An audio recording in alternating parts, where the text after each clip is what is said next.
Welcome back friends, ये हमारी video number 3 सी language programming के ऊपर। और इस वीडियो में हम समझने वाले हैं कि कैसे हम यूज़र से इनपुट लेते हैं सी लैंग्वेज के अंदर आपका scanf function and gets function की मदद से। और साथ ही में हम यहाँ पे प्रिंटएफ फंक्शन को भी समझेंगे, यानी कि कैसे हम आउटपुट देते हैं आपका स्टैंडर्ड आउटपुट डिवाइस यानी कि स्क्रीन या मॉनिटर के ऊपर। तो इसको हम प्रोग्राम के थ्रू यहाँ पे समझेंगे, यानी कि डायरेक्टली एग्जाम्पल से हम समझने वाले हैं। तो स्टार्ट करते हैं। सबसे पहले अपने प्रोग्राम में हमने इंक्लूड करना होता है अपनी standard input output header file को, यानी कि stdio.h। एंड देन हमारा जो स्टार्टिंग पॉइंट होता है किसी भी प्रोग्राम का, यानी कि इंट मेन, जो मेन फंक्शन होगा। एंड मेन फंक्शन के अंदर हम यहाँ पे लिखते हैं रिटर्न 0, यानी कि आपका बेसिक स्ट्रक्चर है जो कि आपको हर एक सी लैंग्वेज प्रोग्राम के अंदर दिखेगा। तो यहाँ पे हम सबसे पहले मान लीजिए हम दो नंबर्स का हम यहाँ पे सम निकालेंगे, जिसकी मदद से हम समझेंगे कि स्कैनएफ फंक्शन किस तरीके से यूज़ होता है, यानी कि यूज़र से इनपुट हम कैसे लेते हैं और साथ ही में उस इनपुट को हम स्टैंडर्ड आउटपुट डिवाइस यानी कि मॉनिटर पे किस तरीके से डिस्प्ले करेंगे। तो स्टार्ट करते हैं। सबसे पहले हम यहाँ पे दो वेरिएबल ले लेते हैं, इंट ए एंड बी, यानी कि इन दोनों ही वेरिएबल के अंदर आपके इंटीजर टाइप की वैल्यू आएगी। अब अगर आप इसमें डायरेक्टली कोई वैल्यू देना चाहते हैं, यानी कि वैल्यू को अगर आपने इनिशियलाइज यहाँ पे करना है, तो इसमें मैं लिखता हूँ a equals to for example 12 में ले लेता हूँ एंड बी इक्वस टू मैं यहाँ पे 15 ले लेता हूँ। तो अब देखिए, अगर इन दोनों को ही हमने यहाँ पे इनका सम निकालना है और हमने कुछ इस तरीके से प्रिंट करना है कि सम ऑफ ए यानी कि सम ऑफ 12 एंड 15 इज दिस। तो इसके लिए हम यहाँ पे फॉर्मेट स्ट्रिंग लिखेंगे, यानी कि मैं यहाँ पे लिखूंगा सम ऑफ %d, जो कि अभी रिप्लेस होने वाला है आपका a नाम के वेरिएबल के साथ, यानी कि इसकी वैल्यू यहाँ पे आएगी। तो sum of a and b is, ये आएगा %d, यानी कि दोनों को हम ऐड करेंगे। तो देखिए, कॉमा के बाद मैंने यहाँ पे लिखा a, b, यहाँ पे a प्लस b। तो देखिए सिंपल सा है। सबसे पहले जो a आपकी वैल्यू है, यानी कि a नाम का जो वेरिएबल है, इसकी वैल्यू आपका रिप्लेस होगी इस %d या फॉर्मेट स्पेसिफायर के साथ, यानी कि यहाँ पे आएगा sum of 12 and then sum of 12 and यहाँ पे आपका आने वाला है 15। तो सम ऑफ 12 एंड 15 और वो दोनों ही एडअप होके आपके आएंगे इस फॉर्मेट स्पेसिफायर की जगह, यानी कि दोनों को एडअप करके आपका जो रिजल्ट है वो यहाँ पे आने वाला है। तो कॉमा के बाद आप जो भी वेरिएबल लेते हैं उनके इक्विवेलेंट आपके इस साइड पे, यानी कि फॉर्मेट स्ट्रिंग टाइप वाले फॉर्मेट स्ट्रिंग वाले पार्ट में आपका यहाँ पे रिप्लेस होता है। तो इसको देखिए रन करके हम देखते हैं। तो सिंपल सा है। तो देखिए, सम ऑफ 12 एंड 15 इज 27। तो ये तो काफ़ी बेसिक यहाँ पे एक प्रोग्राम था जहाँ पे हमने डायरेक्टली एक कांस्टेंट वैल्यू को यूज़ किया। तो अब हम चाहते हैं कि ये जो वैल्यू है ये आपका यूज़र एंटर करे। तो इसके लिए डायरेक्टली मैं वेरिएबल्स यहाँ पे लिखता हूँ और एक प्रिंटएफ के अंदर मैं एक स्टेटमेंट लिख देता हूँ, एंटर 2 नंबर्स, यानी कि 2 नंबर आप एंटर कीजिए, एंटर 2 नंबर्स। एंड इसके बाद हम यहाँ पे यूज़ करेंगे स्कैनएफ फंक्शन को। तो देखिए, स्कैनएफ फंक्शन में भी आपका जो पहला पार्ट है, इसमें आपका फॉर्मेट स्ट्रिंग आती है जहाँ पे हम अलग अलग फॉर्मेट स्पेसिफायर्स को लेते हैं एंड देन हम यहाँ पे वेरिएबल्स के नेम्स को लिखते हैं।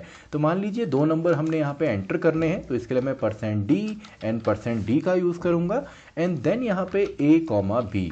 अब देखिए, अगर मैं a, b डायरेक्टली यहाँ पे लिखता हूँ तो इसमें आपकी वैल्यू स्टोर नहीं होती, क्योंकि इनके एड्रेस पे हमको वैल्यू को स्टोर करना है। तो इसके लिए हम यहाँ पे यूज़ करते हैं m% का सिंबल। तो m%a यानी कि एड्रेस ऑफ a। तो इसका फुल फॉर्म जो होता है, जो ये ऑपरेटर है, इसका मतलब है आपका, इसको हम बोलते हैं m% एंड इसका मीनिंग होता है एड्रेस ऑफ, यानी कि एड्रेस ऑफ a में हमने एक वैल्यू स्टोर करनी है और ऐसे ही एड्रेस ऑफ b में हमने दूसरी वैल्यू एंटर करनी है। तो ये दोनों ही वैल्यू यहाँ पे हम एंटर करेंगे एंड देन आपका दोनों का ही सम यहाँ पे आ जाएगा। तो इसको रन करके हम देखते हैं। तो देखिए, ए में हमने डाल दिया फॉर एग्जांपल 23 एंड बी में हमने डाल दिया 45। तो sum of A and B यानी कि सम ऑफ 23 एंड 45 इज 68। तो ये तो सिंपल सा है। तो अब देखिए, मान लीजिए अगर आप इंटीजर वैल्यू ना लेके आप यहाँ पे फ्लोटिंग पॉइंट या डेसिमल पॉइंट वाले नंबर्स को यूज़ करना चाहते हैं, तो आप सिंपली यहाँ पे क्या करेंगे, आप इंट की जगह लिखेंगे फ्लोट एंड यहाँ पे %d की जगह आप लिखेंगे %f, यानी कि फ्लोटिंग पॉइंट आप रीड करेंगे एंड यहाँ पे भी हमारा आएगा %f। तो जब दो फ्लोटिंग पॉइंट नंबर यहाँ पे जुड़ेंगे तो इनका जो सम आएगा वो भी आएगा आपका %f, यानी कि फ्लोटिंग पॉइंट में। तो आपने यहाँ पे लिखना है %f को। तो इसको हम रन करके देखते हैं। तो देखिए, पहला नंबर मान लीजिए 2.4 मैंने ले लिया, दूसरा नंबर 5.7 मैं ले लेता हूँ। तो देखिए दोनों का ही जो सम है, अब देखिए यहाँ पे 2.4 को इसने थोड़ा सा एक्सटेंड कर दिया, इसको आप चाहें तो आप सॉर्ट डाउन कर सकते हैं एंड दोनों का सम आया है 8.1। अब अगर आप इसको एक प्रॉपर फॉर्मेट में दिखाना चाहते हैं और डेसिमल पॉइंट के बाद आप चाहते हैं कि इतना ही हमारा आए, तो आप यहाँ पे लिखेंगे सिंपली 0.2, यानी कि केवल 2 डेसिमल पॉइंट तक ही ये दिखाए हमको। एंड यहाँ पे भी हम दे देते हैं 0.2 एंड साथ में यहाँ भी हम दे देंगे 0.2। तो इससे क्या होगा, केवल ये डेसिमल के बाद 2 डेसिमल प्लेसेस तक ही हमको रिजल्ट देने वाला है। तो इसको हम रन करके देखते हैं। तो देखिए 3.5 एंड दूसरा नंबर हम ले लेते हैं 6.7। तो देखिए 3.50 एंड 6.70, इसने इसको राउंड ऑफ किया एक तरीके से, दोनों का सम आया है 10.20। अगर आप चाहते हैं केवल पॉइंट के बाद एक ही डेसिमल प्लेस तक आए, तो आप सिंपली यहाँ पे 0.2 की जगह 0.1 करेंगे। तो आई होप आपको स्कैनएफ फंक्शन की किस तरीके से हम स्कैन करते हैं ये आया होगा। तो नेक्स्ट हम देखते हैं कि हम स्ट्रिंग को किस तरीके से रीड करते हैं यूज़र से। तो स्ट्रिंग के लिए सबसे पहले हमारा जो डेटा टाइप होगा वो होगा कैर, यानी कि करेक्टर, एंड देन आप वेरिएबल का नाम यहाँ पे लिखेंगे। एंड इस आपकी स्ट्रिंग के अंदर कितने यहाँ पे आपके टोटल सिंबल या करेक्टर्स आएंगे वो हम यहाँ पे डिफाइन करते हैं। मान लीजिए मैंने यहाँ पे कह दिया 20, यानी कि टोटल यहाँ पे जो आ सकता है वो आ सकते हैं 20।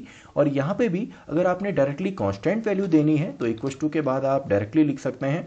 फॉर एग्जाम्पल चलिए मैं अपना नाम यहाँ पे लिख देता हूँ, सुमेध बिष्ट मैंने यहाँ पे लिख दिया। एंड इसको जब आपने प्रिंट करना है आपका, तो इसके लिए हम यहाँ पे, तो मैं यहाँ पे लिख देता हूँ नेम इज़ %s, क्योंकि एक स्ट्रिंग है। देखिए जब आप %c यूज़ करेंगे तो इसका मतलब होता है, फॉर एग्जांपल अगर मैं %c यहाँ पे यूज़ करता हूँ तो इसका मतलब होता है सिंगल करेक्टर। लेकिन अगर आप एक करेक्टर से ज़्यादा अगर आप लेना चाहते हैं, यानी कि आप मल्टीपल करेक्टर्स लेना चाहते हैं, तो उसको हम स्ट्रिंग बोलते हैं और इसके लिए हमारा यूज़ होता है %s। तो नेम इज़ %s, जो कि अभी रिप्लेस होगा आपका इस वेरिएबल से, यानी कि a नाम का जो हमारा वेरिएबल है।